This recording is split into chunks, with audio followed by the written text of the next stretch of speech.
Just gone into being far too cool for school, Andrew. Hi everybody, I'm Andrew Roberts with the delightful Linda Wright from Planet Wright Planning Consultants. And thank you for the feedback. Linda and I were just sharing a few moments ago some of the lovely feedback about Linda and her advice on our brilliant Planning Pants channel here. So what are we doing today? Well, today it's all about office to residential. And it's about the transitional rules between one and the other. Now, do we use GDPO? Do we use new rules? This is an interesting debate. So, Linda, we've been chewing the fat on this one. Where do we go? Well, hello, everybody, and thank you, Andrew, for that lovely introduction. That's very kind of you. As you know, for those of you who've watched our Madcap planning updates called Planning Pants, we talked about the changes to the use classes order. We said that they'd changed, they got rid of class A's, they got rid of class D's, they brought in one big class E, which is business and service, and all of things like shops and offices have all been bunged into this class E. So that's the use classes order, which begs the question, well, if you're putting class B1A offices in there and there are current prior approval rights, I don't call them permitted development rights because they're not fully permitted, but prior approval rights to change offices to residential, then we see an opportunity there, don't we? Certainly do. Yeah, but it's as with planning, everything is never going to be that simple. So the use classes order was changed. That has an impact on the general permitted development order, which is what gives you this prior approval for things like, it's not just office to residential, it's light industrial to residential, although that's ending in October this year. Might be extended, might not. And you get things like agricultural buildings and stuff like that. So it's all of the old style prior approval applications that we've all kind of got used to and lots of people have been using and, you know, been making good investments and lots of development and creating lots of residential units. So we now have this question, well, what do I use? Do I use the use classes order or do I carry on buying buildings and going through the prior approval system, converting offices, agricultural buildings, light industrial buildings to residential? Well, you've got to be really careful here. If you're standing in auction houses over the next few months, you need to be aware that the old style of prior approval office to residential type is going to expire. It's going to come to an end. Yeah, I know. This is why I contacted you and said, you know, we've got to do this because you read and reread these things and little things pop out at you. We tried to fit so much into the last ones and I suddenly thought, oh, Andrew, we need to do this because people need to know. So what do you think of that, Andrew? Well, I think it's sounding interesting that you're telling me there's opportunities here and that it's going to expire. So that gives us a window in which to work. Now, it's also my mischievous little mind. I'm sitting here and I'm thinking, hey, this is cool because I'm going to take some of my A1 shops, convert them to B1A offices, and then I can do an office to Resi on the whole building rather than being limited by the class G, where I can only create 2 flats above and a class M with 1 flat behind. Hey, how's that? Now, you've just gone into being far too cool for school, Andrew. And I know that lots of other people will be thinking, oh, yeah, well, use the new use classes order because it all goes into one and you don't need planning permission and shops to offices and, oh, look, and then we'll do Resi. We're going to make a bundle on this. No, because in the old prior approval system, for such things as office to residential, there is still the date in there that says the office has to have existed since the 30th of May 2013. So that is your block on that. So I'm sorry, folks, but you're not going to be able to use the use classes order on the one hand and then the GPDO on the other hand. Just is not going to work. What you have to do is decide which of these two sets of regulations is going to work best for you.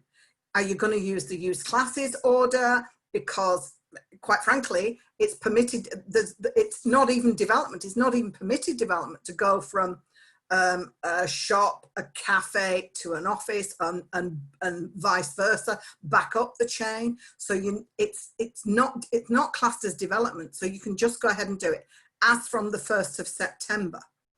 But if you want to continue, and for example, if you've bought a building with a view to changing offices to residential under the old prior approval scheme, then that's absolutely fine. But if you're thinking of putting this, getting the prior approval, putting it in your back pocket as collateral, and you're going to use it with the lenders to say, well, look, we've got this permission and we can go ahead and do this now.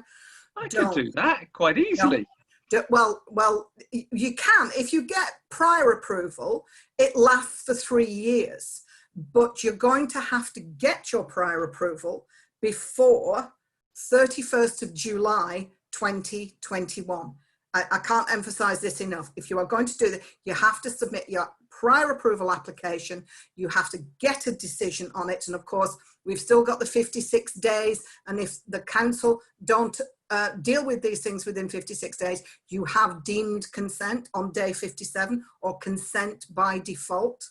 So that is still in place with the old prior approval system. That deemed consent has now gone with the new prior approval system, with the upward extensions and the demolition and rebuild, all of those things. That's now gone. The councils are supposed to try and deal with these things in 8 weeks, but to be perfectly honest, there's no stick or carrot to encourage them to do that. So with prior approvals under the old system, and I'm calling this use classes order versus general permitted development order. And I think that's the easiest way to remember it. Do you want to use the new use classes order? It might suit your purpose better than the prior approval. But on the other hand, the prior approval system is very, very generous at the moment. It only costs £96 to do a conversion. Our next video that we're going to do for you is going to talk about that and fees. So you might find that the old prior approval system, and also there's the 56-day issue. If you don't get a decision back quickly, then on the 57th day, you can claim that consent. So this is the date that you need to have in your mind, 31st of July, 2021. It's a transitional period. I would imagine all through the next few months, there are going to be tinkerings with the planning system and big news once the white paper is sorted out and gets through Parliament. So that's where we're up to. Use classes order or GPDO, 31st of July, 2021. That's your date. That's your stop date. What we're effectively saying is we can use either the use classes order or the GDPO, whichever offers us the better route as investors and developers to come up with a solution for us that's optimal. However, we have a narrowing window of time, a window of opportunity to secure these, and it might be to secure it on existing sites that we own, i.e. land banking a development opportunity there, uplifting the value, or to secure things that might be going through auction and use the old 56-day, because the new process that will be coming in will be more of a tick box exercise, more like a planning application. And as Linda said, we'll be doing the new fees in the next video as to why one process might be better than another. So stay tuned for that. Hit subscribe and drop your comments below of what you want to hear. So is there any specific opportunities you have picked out from these rules that we might be able to capitalize on, Linda? To be perfectly honest, the new rules and the use class, it's all going to depend on the circumstances and the situation of the building and the area that you're in. The use classes order is fine if you're within the certain use classes that can just move from one use to the next. You're fine. You don't even need to sniff at the door of the planning department.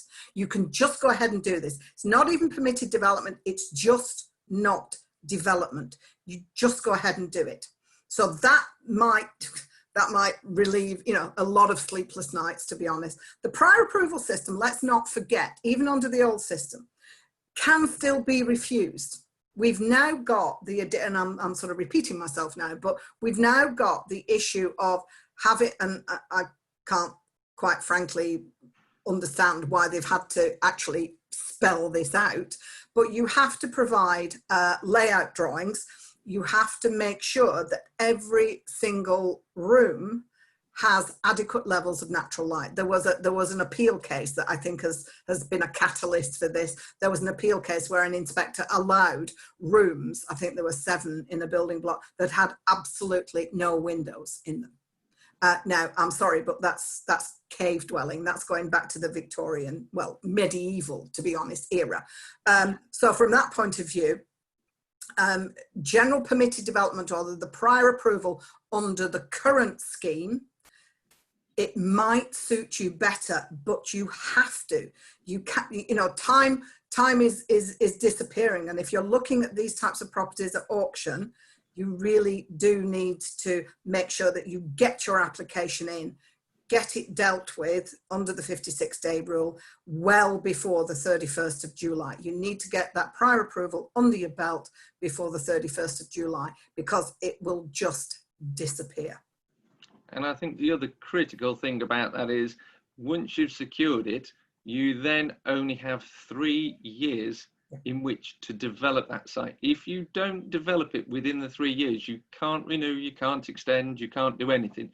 You have to have developed it out as a scheme.